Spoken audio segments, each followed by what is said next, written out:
तो देखिएगा ये क्वेश्चन एप्लीकेशन ऑफ डेरिवेटिव का है। तो ये क्वेश्चन देखिए ध्यान से देख लीजिएगा। तो एप्लीकेशन और डेरिवेटिव का है। आइए हम लोग इसको जो है सॉल्व करते हैं। देखिएगा इसमें जो है हम लोग जो है लगातार सीरीज का जो है प्रीवियस क्वेश्चन जी मेंस का और नीट का और सीबीएसई बोर्ड का यूपी बोर्ड का हर बोर्ड का जो है हम लोग जो है कोर्स कवर कर रहे हैं। तो प्रीवियस क्वेश्चन और प्लस जो है आपका जो थ्योरेटिकल पोर्शन वो भी ठीक है साथ साथ, और मैथ और फिजिक्स दोनों कर रहे हैं। इसके बाद थोड़ा मैथ हो जाए तो हम लोग केमिस्ट्री भी स्टार्ट करेंगे, ठीक है। तो देखिएगा, तो यहाँ पे क्या, find the point on the curve y is equal to F cube at which the slope of the tangent is equal to the coordinate of the point. क्या है, find the point on the curve. ये curve y equal X cube at which the slope of the tangent is equal, जो इसका slope होगा, जो इसका slope of tangent होगा equal होगा y कोऑर्डिनेट के, तब पॉइंट की वैल्यू मान लेना है, ठीक है, तब बताना है। तो हम लोग क्या करते हैं, सबसे पहले चलिए लेट कर लेते हैं। लेट पॉइंट बी x1 कामा y1, ठीक है। तो देन अब जब हम डिफ्रेंशिएट कर लेंगे उसके बाद स्लोप आ जाएगा। तो हम लोग लिखेंगे y equal to x cube. अब इसको differentiate d y upon d x equal to, ये कितना होगा 3x स्क्वायर आ जाएगा, ठीक है ना।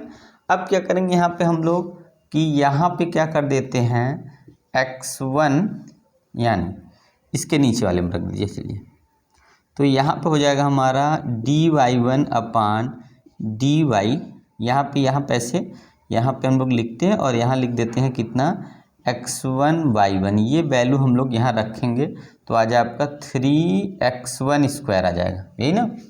और ये बोला है कि जो ये वैल्यू कोऑर्डिनेट x1 जो ये कोऑर्डिनेट माने हैं वो बोला है y कोऑर्डिनेट के इक्वल होगा स्लोप। तो ये स्लोप हो गया और x की वैल्यू रख दे इतना, और ये स्लोप जो है 3x स्क्वायर जो है वो y कोऑर्डिनेट बोला, जो स्लोप होगा वो y कोऑर्डिनेट के इक्वल, y कोऑर्डिनेट की वैल्यू हमारी ये हो गई तो इसके इक्वल हो गया, ठीक है।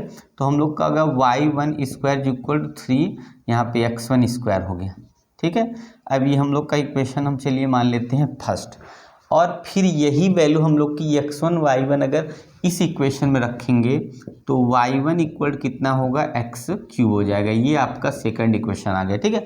मतलब x1 y1 एक बार इसमें डायरेक्ट रखेंगे तो हमारा ये आ गया, और सॉल्व और स्लोप जो है y कोऑर्डिनेट के इक्वल है उससे ये आ गया।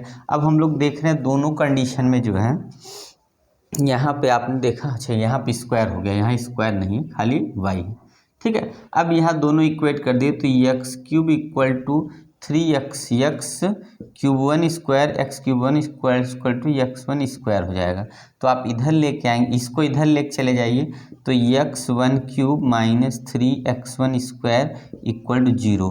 तो x कामन कर लेंगे, x स्क्वायर कामन कर लेंगे तो आपको मिल जाएगा x माइनस 1 इक्वल टू 0। तो आपकी x की वैल्यू हो गई 0 और x की वैल्यू हो गई 1, दो वैल्यू मिल गई, x की 0 वह क्या हो गया, x की 0 और x की वैल्यू 1। अब यहाँ इसके हिसाब जब x की वैल्यू 0 मिलेगी तो हमें y निकालना, जब x की वैल्यू यहाँ 0 रखेंगे तो y भी तो 0 हो जाएगा, ठीक है।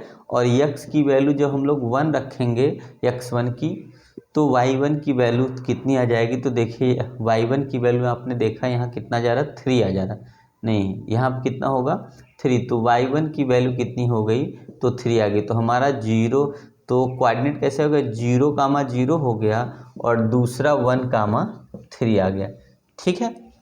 तो ये आपने देखा दूसरा 1 कामा 0 है और यहाँ पे हमारा क्या वैल्यू आ गया 3 आ गया। तो आप लोग ध्यान से देख लीजिए। तो इस तरीके से हम लोग क्वेश्चन को आसानी से कर सकते हैं, कोई दिक्कत नहीं है, ठीक है। देख लीजिए आप लोग, तब आगे इसको आगे बढ़ते हैं। तो देखिएगा, तो यहाँ पे हम लोग रखें, यहाँ सॉल्व किए, यहाँ पे देखिए ये 3 है ना, तो ये हम लोग का ये छूट गया होगा, ये 3 होगा। तो x की वैल्यू कितनी आ गई, यहाँ से 3 आ गई। जब x की वैल्यू यहाँ से देखिए 3 आ जाएगी तो हम लोग क्या करें, इसी 3 को यहाँ पे रखेंगे तो y की वैल्यू यहाँ कितना हो जाएगा, यहाँ रखेंगे तो कितना हो जाएगा, y हो जाएगा 3 इंटू उसके बाद 3 का स्क्वायर, मतलब कुल मिला के यहाँ गया 27 आ गया, ठीक है, यहाँ 3 आ गया। तो कोऑर्डिनेट मिल गया 0 0 और 3,27 3,27 कितना मिल गया, कट तो नहीं रहा है ना, हल्का सा कट रहा होगा, वही डाउट था इसीलिए ये चलिए ठीक है। तो कितना आ गया, आपने देखा कि आपका हो गया कितना, y इक्वल टू जब 0 रखेंगे, जब x की वैल्यू 0 रखेंगे इसमें तो y की वैल्यू आ गई 0, और जब x की वैल्यू इसमें यहाँ से निकालेंगे, x की वैल्यू जब 3 रखेंगे तो x की वैल्यू 3 रखेंगे, 3 3 या 9 3 या 27, तो y1 या y की वैल्यू हो गया, तो आपको कोऑर्डिनेट होगा 0 0 3,27 हो गया। तो ये आपने देखना आराम से देख सकते हैं, ठीक है। तो आइए हम लोग नेक्स्ट क्वेश्चन लेते हैं।